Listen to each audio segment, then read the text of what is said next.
स्वागत है दोस्तों आपका हमारे यूट्यूब चैनल स्टैंडअप पर।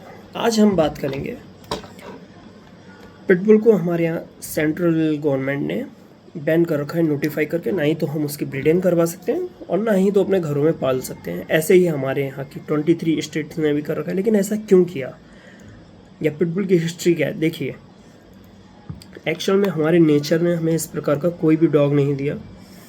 तो पिटबुल आया कैसे? पिटबुल हम लोगों ने क्रॉस ब्रीडिंग करवा करवा के क्रॉस ब्रीडिंग के साथ में सिलेक्टिव ब्रीडिंग करवा के हमने पिटबुल को पैदा किया। पिटबुल एक ऐसा एग्रेसिव डॉग है जो अगर आपको एक बार पकड़ लेता है तो आपको खुद को छुड़वाना बहुत मुश्किल हो जाता है। उसके जबड़े इतने मजबूत हैं। एक्चुअली में होता क्या था पुराने समय में, जैसे हमारे यहाँ भी कभी कभी बुल फाइट होती है, ऐसे बुल डॉग की फाइट होती थी और आज भी कई गांव वगैरह में होती है। तो बुल जो हुआ करते थे वो डॉग वगैरह के साथ लड़ते थे, है ना।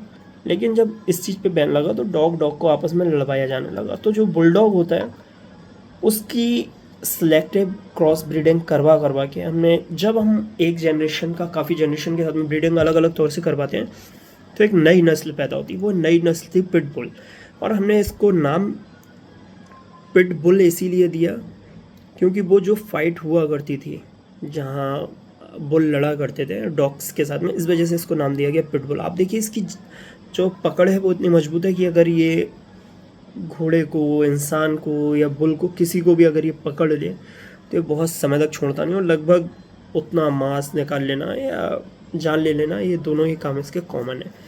इसलिए हमारी जो सेंट्रल गवर्नमेंट है उसने इस पर बैन लगाया।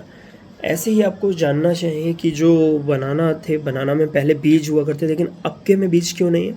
हम लोगों ने सिलेक्टिव क्रॉसिंग उसमें भी करवा के उसके बीज गायब करवा दिए। होता क्या है, जब एक नस्ल धीरे धीरे हम लोग तैयार करवाते हैं ना, तो एक वक्त ऐसा था कि कभी कभी हमारे पूर्वजों के जो जीन होते हैं वो हमें एग्रेसिव हो जाते हैं, यानी दिखने लगते हैं।